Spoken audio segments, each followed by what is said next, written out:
So it's been about 2.5, 3 years since the last time I counted how much I spent on Hearthstone. At that time, it was roughly just under 5,000 US dollars, averaging about $900 to $1,000 a year. I figured it'd be good to do an update on this because, like, I mean, obviously, number one, I'm kind of curious to see if I am spending more with the rise of, you know, Dark Moon fair prizes, all these signature cards, this and that, but I don't know for sure. And I'm playing around with new camera angle. I don't have my teleprompter anymore, so I can just eat you if I want. So here's my little sheet ever since the last time we've done this. And you can see the list is definitely shorter. However, a lot of bigger numbers. I added like tiny little notes throughout and also the year, because I figured, I was like, well, I feel like in 2025 is kind of where I was like, I'm gonna not buy every single hero portrait. I don't need every single demon hunter or this and that. However, I definitely still treat myself a lot. So we'll see. Oh yeah, also, I still calculated my battleground spending since the last time. And I apparently was not joking. Apparently, I was so upset that last year I spent $500 on battlegrounds. I don't even need the calculator app. I spent $60 whole in 3 years. That's insane to me. I was like, nah. I play it every day still. Anyway, calculating. So here's my very scientific notepad. I have not looked at these numbers. I am going to paste these sums as we go and react face. This is also the continuation since the last time I did this. So I was in the basement still. Bada boom. 1338 a year. That is a little higher than I was expecting. So. Okay, 2023, we are up. We are up by $500. What was I doing in 2023? Pass. Smash. Skins, runestones, titans, skins, a lot of skins. Okay, that's definitely a sharp incline. I don't even think the wheels were out back then. In my defense, though, I may have gone like full Hearthstone. We'll see. Okay, let's go 2024, which wasn't true. Okay, all right.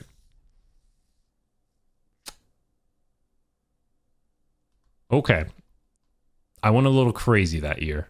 That wasn't that long ago, 2024. Whizbang Workshop, Zilliax, you gotta get the signature commons. Perils in Paradise, oh yeah, they had all the signature spells. I think this is when they were going hard for the signatures. Definitely not a great excuse. Signature Rogue Starship, that's right, $85. Oh, this is also all in Canadian, by the way. I will convert it roughly at the end. Well, might as well get this over with. 2025, baby. Oh my good. Okay, you know what? I noticed, I was like, hey, wait a second. This game's getting a little pricey. I'm proud of myself, at least. It's still not, that's pretty bad. Not as bad, though. And 2026, which has only been, what, a couple of months so far. We're halfway there. And can I do a total just like right here? We got to get that battlegrounds total. That's very key. 84. There we go. Will this work?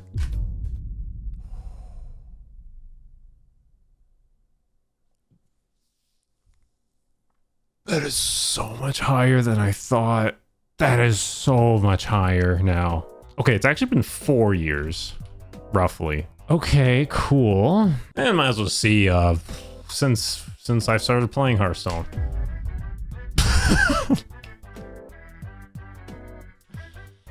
How long have I been playing for? How much is this? Super scientific. I'm pretty sure the Google one's like always wrong, but okay. Oh, that's right. Canadian dollar really shifted since then too. I don't know how to do a inflation calculator. What about, let's just do like a rough all time though. Yep, that looks about right. That's my entire lifetime. Okay, so pretty much we doubled. Because if I remember correctly, we were like just under, it was like 4,900 US. So roughly, we've definitely gone up, what, 250 a year or like 1,000 total throughout the years? That's funny. I I really hope John Hearthstone is like watching this and he's like, oh. Well, I think the important part of this video is that I spent less than $100 in Battlegrounds in the past 4 years. So I think that's pretty cool. I think that's great. I think I've really came a long way. And instead, I just piloted my money towards signatures. I'm telling myself this now. I'm not going to buy any more of those like little portraits. Those are like, looking here, it's like 14, 14, 14, 14. Like they add up quickly. Like, obviously, I assume this is over the course of maybe like 3 months, probably, right? I don't know for certain. Also, diamond bundles can go to hell. My God, they do not need, like, I only get them probably because they have a signature card. I'm like, oh, I gotta. Oh, fuck me. I'm semi-disappointed with myself. Not too worried because it is also like, it's my job. It is the main game I play for a living. I would not be surprised if other content creators are way worse. Copium. Kind of regret getting the Demon Hunter card, but at the same time, boy howdy, is she hot. Editing Eddy here, and I just realized I didn't have a proper way to end the video, and it's a little short. So let's show how other ways I spend my money on other card games. Yippee! I don't have the receipts for this. This is just more so for estimates. But fuck it, we're already here.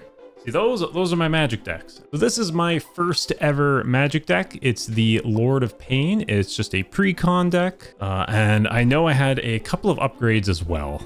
Right, I think I upgraded like 10 whole cards. All of them are pretty cheap except for this guy. I think he was like $40 Canadian. Something stupid like that. So already a pre-con is like $80. Plus let's round up to like 60 or something. Oh, I guess I should probably explain what these decks do. For Hearthstone people, pretty much imagine that big pig that costs health. It's kind of like that, except every turn. So, I'll give you an idea what it does. The next deck I made was a budget-friendly deck. Goro and Satoru. At least it started out as a budget option. I asked my local game store to build a commander deck for me with this commander under $100. And then I kind of been making changes myself. I actually ordered some more cards here. I'm going to round up to 150 for this deck. Also, Goro is kind of like Quest Rogue with the 1 mana charge piggies. Kind of like that. Problem is though, it gets shut down so quickly. So I never win with him. The next deck is actually the first deck I made completely on my own, and it's your boy, Dr. Eggman. I actually don't have an estimate for how much this deck cost, because I bought the Secret Lair Sonic cards because they just seem funny, but then over the months I slowly bought singles for an Eggman deck too. I think this deck may have costed at least 200. And for Hearthstone players, Eggman is sort of at the end of your turn. Remember that Warlock weapon that you would summon a giant demon from your hand? It's kind of like that, except your opponent would either discards a card or you summon something from your hand. It's pretty much how it works. The fourth deck is Katara, the Fearless. And this is basically when I finished watching Avatar and I was just blown away by the show, and the expansion also recently came out and I was like, well, I gotta build decks now. By the way, after Goro, I started building all my own decks because I'm a man. I could change my own diaper and build my own damn decks. Yeah, this one was expensive. I'm also gonna say I've only like mostly bought singles for Magic, because obviously everything goes into Hearthstone, but Magic I'm like, all right, I'm not gonna gamble. Except for Avatar, because I felt jacked from watching the show. So I bought a booster box of that, and most of the stuff came in this deck. But then I think I spent another $100 in cards, maybe 50. For Hearthstone people, she's kind of like Bran, except when you summon things. So instead of summoning 1 Silverhand Paladin, you get 2. And when you don't have a limit of 7 minions on the board, it's token. It's token. And lastly, my absolute favorite deck as of right now, and through and through, and ironically, my cheapest deck, Fire Lord Azula. I kid you not, This fucking deck costed me like $25. If you search budget Azula deck in Google, that's pretty much what I did. Except I put in some rares and mythics that I got in that booster box that I already mentioned. I had most of the cards that I was missing from there. This was I built it in a box of scraps deck, and I'm happy with it. For Hearthstone people, her ability is that all your spells basically happen twice while she's attacking, and my deck focuses on giving her buffs. She has 4 attack and 4 health, and I just bump her up to like, I don't know, like 20 to 40 or something silly. So those are my decks. I also have some Lorcana decks. I ain't going to go through all of them. Mainly because I'm a bit of on hold. I'm just going to easily say like over $1,000, maybe $1,500 on that game. I don't know. People only care about Magic, so like, yeah, why bother? Anyway, thanks for watching. You know, I'm not even embarrassed. I'm happy. I know people are like, oh, this is cringe. Listen, I am so fucking happy, and I'm able to sustain myself, and I think that's about it. So if you excuse me, I'm gonna watch anime intended for 7-year-olds, and I hope you have a lovely evening.